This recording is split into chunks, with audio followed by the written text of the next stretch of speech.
Hello guys, magandang araw po sa inyong lahat. Ito naman pong kaibigan niyo si Jake. Sa video natin ngayon, pag-usapan po natin paano maghanap ng pera.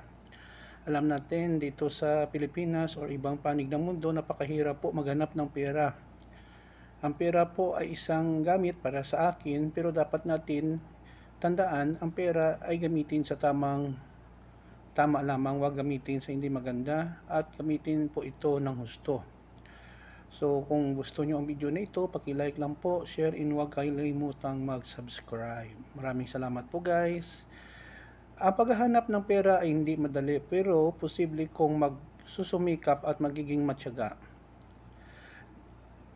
Ito guys ang mga practical tips na pwede kong ibigay sa inyo kung paano maghanap ng pera.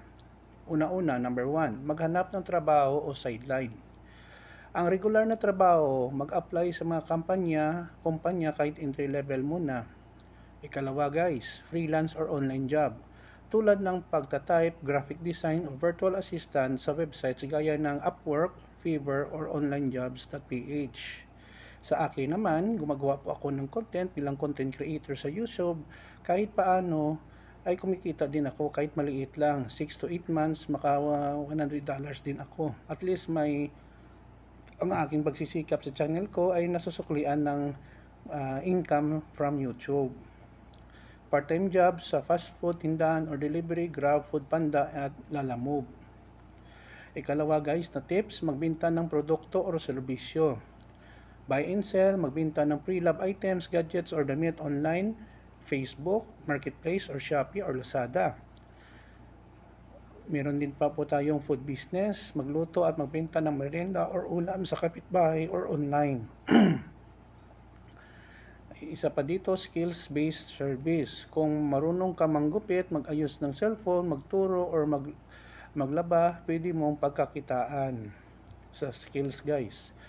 Ikatatlo, mag-loan or mangutang, gamitin ng maayos. Ang pangungutang guys ay hindi masama, maganda din ito, especially wala kang kapital sa negosyo. Small loans mula sa mga microfinance institutions, cooperative or online lending apps, pero ingat sa mataas na interes. Umiram sa pamilya or kaibigan kung kailangan ng emergency fund, pero siguraduhin bayaran. Kasi po kay kapatid mo yan or magulang, kung hindi ka marunong magbayad, ay masisira din ang iyong kredibilidad sa kanila at hindi na sila magpapautang sa iyo kung kailangan mo uli ng pera. Sinya na guys ha. Mga-apat, mag-apply ng government assistance or scholarships. DSWD programs tulad ng 4Ps or AICS, Assistance to Individuals in Crisis Situations, TESDA or scholarship, libre ang training na may allowance pa. And then panglima guys, gamitin ang talento at hilig. Ito nga, content creation. Gumawa ng YouTube, TikTok or Facebook videos, pag lumago kikita ka rin sa ads. Tama po yan guys.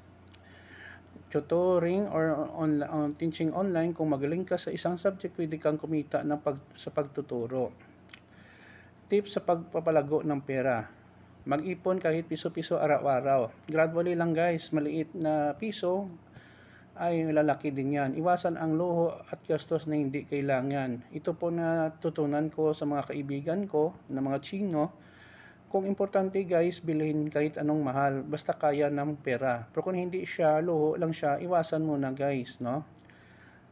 At very important guys, matuto po tayong mag-budget ng ating pera. Yun po ang pinaka-importante po. Kasi kahit kaano kalaki ang pera na pumapasok sa atin from our work or negosyo, madali yun malulos tayo or mauubos kung hindi tayo marunong mag-budget.